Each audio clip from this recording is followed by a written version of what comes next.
प्रिय मित्रों, एक बार पुनः मैं आपके सम्मुख उपस्थित हूँ। आज पिछले विषय क्रिटिकल थिंकिंग से चीज़ों को जोड़कर कुछ बात करना चाह रहा हूँ। पिछली चर्चाओं में हमने तय किया था कि 21वीं सदी के कौशल पर आगे हम बात करेंगे। उस बीच में एक बात करना बेहद आवश्यक महसूस हुआ, जिसकी चर्चा आज चारों तरफ होती है। वह है भावनात्मक बुद्धिमत्ता, इमोशनल इंटेलिजेंस। ये क्या है? वास्तव में इमोशनल इंटेलिजेंस आज हम यह कहकर कोविड के बाद पूरे विश्व में इस पर चर्चा थोड़ी विशेष होने लगी, और इसका क्या महत्व है हमारे जीवन में और किसी के जीवन में। वास्तव में यह देखा गया है कि जिस तरह से हमारा जीवन अनेक संघर्षों से उलझा हुआ है, तनाव से भरा हुआ है, इस तनाव के बीच हम अपने को कैसे व्यवस्थित रखते हैं और किस प्रकार से अपने निर्णय लेने की प्रक्रिया को संतुलित रखते हैं। जिस व्यक्ति में यह कौशल जितना ही अधिक होता है, आसपास को समझने का, अपने मित्रों को समझने का, अपने परिवार को समझने का, अपने समाज के लोगों को समझने का और उनकी भावनाओं का आदर करने का जितना ही कौशल महत्वपूर्ण होता है, कहा जाता है कि उनमें इमोशनल इंटेलिजेंस, भावनात्मक बुद्धिमत्ता अधिक है।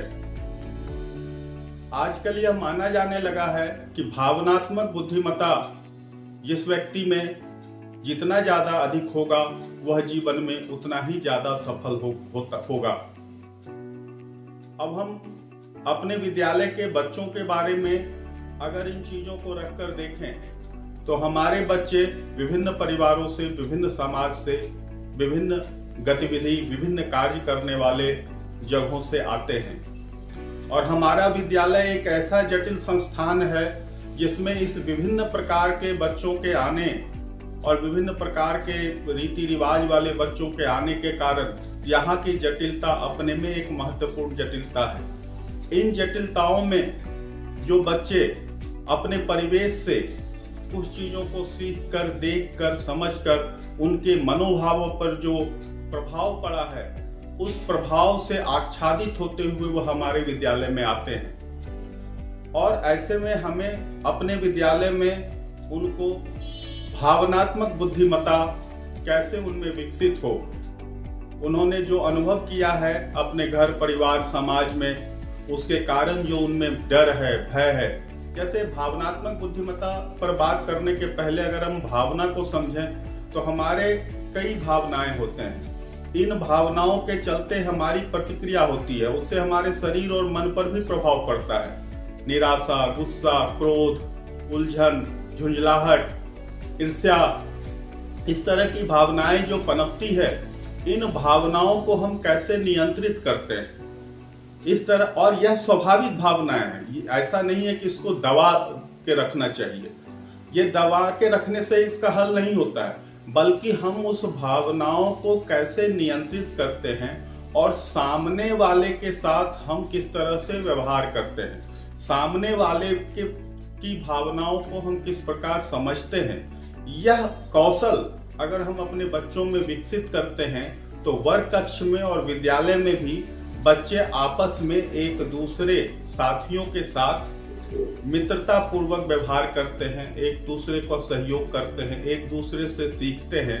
अन्यथा उनमें जो एक अन्य भाव पैदा होता है, जिससे ईर्ष्या, क्रोध, उलझन, ये सब चीजें विकसित होती है, तो उनके सीखने की गति भी उससे प्रभावित होती है। हम यदि उनको यह कोशिश करें कि वो कैसे अपने इन भावनाओं को, जो उनमें गुस्सा आ रहा है, जो क्रोध आ रहा है, जो उलझन आ रहा है, जो वो किसी न किसी कारण से उसको वो निर्णय ले पाए कि आखिर ये गुस्सा क्यों आ रहा है, आखिर ये क्रोध क्यों मेरे अंदर, आखिर इतनी ईर्ष्या क्यों मेरे अंदर, इतना बदले की भावना क्यों हमारे अंदर। इन सब चीजों को, इसका रूट क्या है, इसके जड़ कहाँ है, हम इसको कैसे नियंत्रित कर सकते हैं और सामने वाले की भावनाओं को भी कैसे हम समझ सकते हैं। इन चीजों के ये कौशल अगर विकसित होते हैं तो उनको फिर वर्ग कक्ष में अपने पाठ में, अपने पढ़ाई लिखाई में, अपने आगे जीवन के बारे में व्यवस्थित निर्णय लेने में बहुत ही प्रभावशाली मदद मिलती है।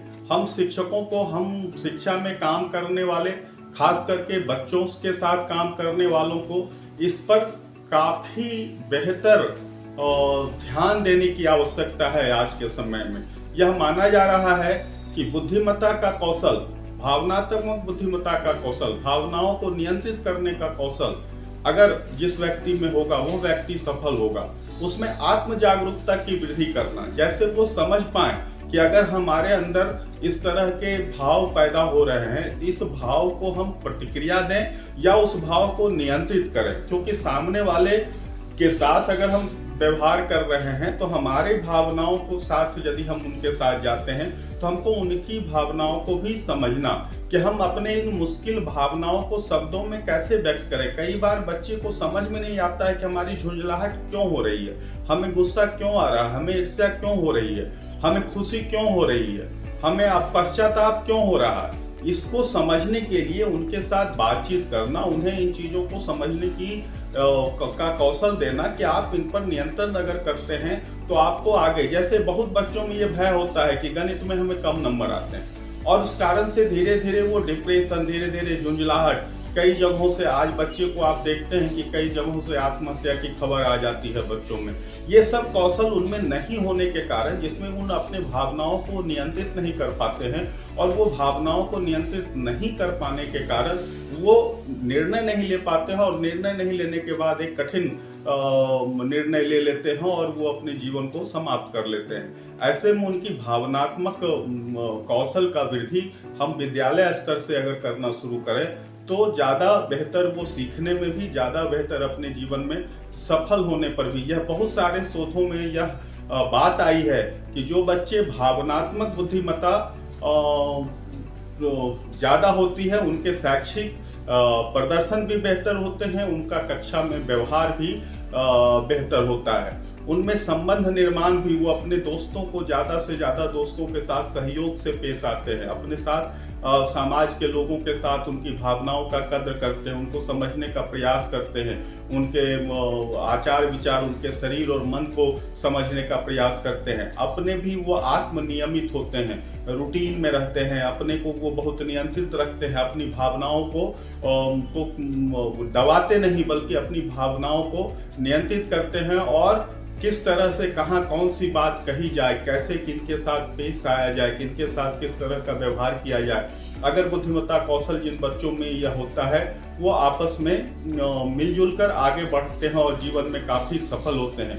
उनमें प्रॉब्लम सॉल्विंग का, समस्या समाधान करने का एक कौशल, हुनर आता है। हम 21वीं सदी के कौशल में जितनी बात करते हैं, अगर हम बुद्धिमत्ता कौशल पर ध्यान देते हैं, बच्चों में भावनात्मक नियंत्रण की बात करते हैं, बहुत सारे बच्चों में यह होता है कि अगर ये हो गया तो अब तो जीवन समाप्त है, इसके बाद तो दुनिया है ही नहीं।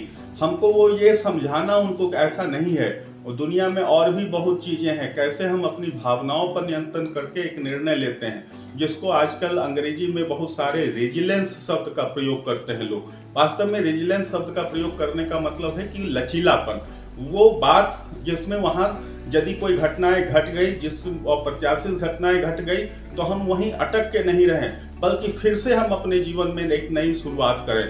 जैसे गेंद अगर हम जमीन पर फेंकते हैं तो गेंद जमीन पर जाता है लेकिन गेंद फिर समझता है नहीं, फिर हमको ऊपर उठना, और गेंद फिर ऊपर उठ जाता है। उसको अंग्रेजी में एक शब्द का प्रयोग होता है बाउंस बैक। तो वो बाउंस बैक, कैसे बच्चे लचीलापन के व्यवहार में आए, कैसे बच्चे अपने निर्णयों पर तर्क सहित आगे बढ़ें, इरेशनल तर्क नहीं करें। इरेशनल तर्क करने का मतलब कि अकल्पित कल्पनाएं करना, बच्चों में अचानक अकल्पित कल्पनाएं होती है, और ये सब बच्चों में आज ज्यादा विकसित हो रही है क्योंकि हमारा समाज बहुत तनावग्रस्त होता जा रहा है।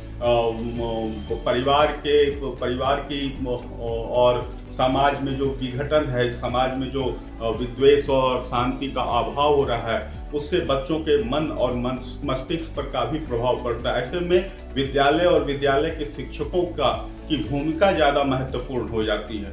आज हम भावनात्मक बुद्धिमत्ता, इमोशनल इंटेलिजेंस पर आपसे मोटी मोटी बातें इसलिए कर रहे हैं कि आप इन चीज़ों को और भी कई जगहों पर पढ़ सकते हैं और भी इस पर अपने विचार केंद्रित कर सकते हैं, क्योंकि जितने तरह के तनाव हैं, इस तनाव को मैनेज करने के लिए, इस तनाव के प्रबंधन के लिए भी बुद्धिमत्ता कौशल का बेहद आवश्यक है। और हम चाहते हैं कि आप इस पर जरूर विचार करें। और पूरी दुनिया में आजकल इस बात की काफ़ी चर्चा हो रही है कि अगर हम भावनात्मक बुद्धिमत्ता, इमोशनल इंटेलिजेंस पर काम करते हैं तो आईक्यू पहले बात होती थी इंटेलिजेंस कोसेंट की। इंटेलिजेंस कोसेंट बेहतर है कॉग्निटिव चीज़ों के लिए, जानकारी के लिए, लेकिन वो उस पर यह बल देता है। कई लोग इमोशनल इंटेलिजेंस और आईक्यू के बीच तुलना करने लगते हैं। वास्तव में ये तुलना नहीं है। आईक्यू को इनेबल करता है यदि इमोशनल इंटेलिजेंस बच्चों में विकसित होता है। अगर भावनात्मक रूप से बच्चे सुदृढ़ होते हैं, अपने बातों, अपने तर्कों पर दृढ़ होते हैं और सही निर्णय ले पाते हैं, प्रेरित रहते हैं और अपने को हमेशा तैयार रखते हैं एक आशावादी दृष्टिकोण से, निराशा उनमें नहीं आती है, और जहां निराशा आती है उसको ये स्वीकार करते हैं और उसके हल के लिए, समाधान ढूंढने के लिए आगे बढ़ते हैं। इस तरह से बच्चों में जीवन में सफल होने की काफ़ी संभावनाएं बढ़ जाती है। इस तरह से विद्यालय और शिक्षकों का यह एक परम दायित्व भी बनता है कि हम ये कौशल अपने में भी विकसित करें, अपने बच्चों को एक अपने से रोल मॉडल दें। हम विद्यालय में बच्चे शिक्षकों को देखकर, घर में पेरेंट को देखकर यह समझने की कोशिश करते हैं कि हमारे पेरेंट, हमारे शिक्षक किस तरह से कठिन परिस्थितियों में निर्णय लेते हैं और आगे बढ़ते हैं। बच्चों में ये कौशल और ये हुनर विकसित करने की आवश्यकता है ताकि वो जीवन में सफल हो पाए। आज हम आपसे मोटी मोटी बातों पर इसलिए चर्चा किया कि आप इसको पुनः एक बार जरूर, कई जगहों पर इसके आर्टिकल मिलेंगे, कई जगहों पर इसके लेख मिलेंगे, कई मनोवैज्ञानिकों ने इस पर काफ़ी शोध किए हैं। आप ढूंढें और आप इस पर अच्छे से, बेहतर से बच्चों के साथ काम करें ताकि आपके बच्चे और जिस तनाव के कारण, जिस डर के कारण, जिस भय के कारण, जिस घृणा, उपहास, उपेक्षा के कारण और जिस तरह के उनके अंदर एक अवसाद की बात पैदा होती है वह ना हो, बल्कि अपने जीवन में एक बेहतर सफल इंसान बनने की कोशिश करें। धन्यवाद।